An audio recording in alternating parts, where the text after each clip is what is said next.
নমস্কার সুধী সুপ্রিয় দর্শক মণ্ডলী, ভোরের আলো ইউটিউব নিউজ চ্যানেলে আপনাদের সবাইকে স্বাগত। সুপ্রভাত। আজ 12ই জুলাই শনিবার। আপনারা দেখছেন ভোরের আলোয় আবহাওয়ার আপডেট। কয়েকদিনের নাগাড়ে বৃষ্টির পর শুক্রবারে অবশেষে রোদের দেখা মিলেছে, তবে বৃষ্টি আপাতত পিছু ছাড়ছে না। শ্রাবণের শুরুতে বিক্ষিপ্তভাবে বজ্রবিদ্যুৎ সহ বৃষ্টি হতে পারে। আরো এক সপ্তাহ বৃষ্টির সম্ভাবনা রয়েছে কলকাতা সহ দক্ষিণবঙ্গের জেলাগুলিতে। কোনো কোনো জেলায় ভারী বৃষ্টি হতে পারে। দক্ষিণবঙ্গের পাশাপাশি উত্তরবঙ্গের জেলাগুলিতেও ভারী বৃষ্টিপাতের সম্ভাবনা রয়েছে। আসছি বিস্তারিত খবরে। গত কয়েকদিন নাগাড়ে বৃষ্টির পর অবশেষে রোদের দেখা পাওয়া গিয়েছে, তবে বৃষ্টি আপাতত পিছু ছাড়ছে না। শ্রাবণের শুরুতে বিক্ষিপ্তভাবে বজ্রবিদ্যুৎ সহ বৃষ্টি হতে পারে। আরো এক সপ্তাহ বৃষ্টির সম্ভাবনা রয়েছে কলকাতা সহ দক্ষিণবঙ্গের জেলাগুলিতে। কোনো কোনো জেলায় ভারী বৃষ্টি হতে পারে। দক্ষিণবঙ্গের পাশাপাশি উত্তরবঙ্গের জেলাগুলিতেও ভারী বৃষ্টিপাতের সম্ভাবনা রয়েছে। দক্ষিণবঙ্গে আগামী 7 দিন বৃষ্টির পূর্বাভাস জারি করল অবশেষে আবহাওয়া দপ্তর। হাওয়া অফিস জানিয়েছে, আজ থেকে আগামী 17ই জুলাই পর্যন্ত কলকাতা সহ দক্ষিণবঙ্গের সব জেলায় হালকা থেকে মাঝারি বৃষ্টির সম্ভাবনা রয়েছে। বৃষ্টির সঙ্গে কোনো কোনো জেলায় ঘন্টায় 30 থেকে 40 কিমি বেগে দমকা হাওয়া বইতে পারে। পাশাপাশি উত্তরবঙ্গে বৃষ্টির সম্ভাবনাও রয়েছে।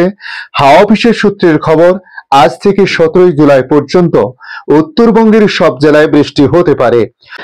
আগেই বলেছি নিম্নচাপ আর তা মিলে গিয়েছে। ঝাড়খণ্ডের দিকে সরে গিয়েছে। এই মুহূর্তে নিম্নচাপ এগিয়ে গিয়েছে পশ্চিম ও উত্তর পশ্চিম দিকে। তারপর এটি খুব ধীরে ধীরে ঝাড়খণ্ড পেরিয়ে উত্তর ছত্তিশগড়ের দিকে এগিয়ে যাওয়ার সম্ভাবনা রয়েছে। কিন্তু তার মানে এই যে বৃষ্টির হাত থেকে রেহাই পেয়ে গেল বাংলা, তা কিন্তু নয়। হাওয়া অফিস বলছে স্ট্রং মনসুন ফ্লো রয়েছে, যে কারণে জায়গায় জায়গায় বজ্রবিদ্যুৎ সহ বিক্ষিপ্তভাবে বৃষ্টিপাত চলবে। গাঙ্গেয় পশ্চিমবঙ্গের উপর দিয়ে যে মৌসুমী অক্ষরেখা রয়েছে তা বেশ শক্তিশালী রয়েছে, তাতেই এই অবস্থা বলে বলা হয়েছে। আজ সকাল থেকে বৃষ্টি সেভাবে না হলেও মাঝে মধ্যে মেঘলা আকাশ কলকাতা সহ তার আশেপাশের এলাকাতে লক্ষ্য করা যাবে। তবে জলীয় বাষ্পের পরিমাণ ঘোরাফেরা করতে পারে 89 থেকে 98% মধ্যে। ফলে আর্দ্রতাজনিত অস্বস্তি এবং অস্বস্তিকর গরমের হাত থেকে এখনই রেহাই মিলছে না বঙ্গবাসীর। দক্ষিণবঙ্গে এই মুহূর্তে ভারী বৃষ্টিপাতের সম্ভাবনা নেই। আজ বজ্রবিদ্যুৎ সহ বিক্ষিপ্তভাবে হালকা মাঝারি বৃষ্টি হলেও হতে পারে বলে জানানো হয়েছে, তবে তার পরিমাণ ও ব্যাপকতা ধীরে ধীরে কমতে শুরু করেছে। আগামীকাল রবিবার আবার বজ্রবিদ্যুৎ সহ বৃষ্টির পরিমাণ সামান্য বাড়তে পারে। আগামী সোমবার থেকে ফের ভারী বৃষ্টির সম্ভাবনা থাকছে, তবে মূলত পুরুলিয়া, উত্তর ও দক্ষিণ 24 পরগনায় এই সম্ভাবনা সবচেয়ে বেশি।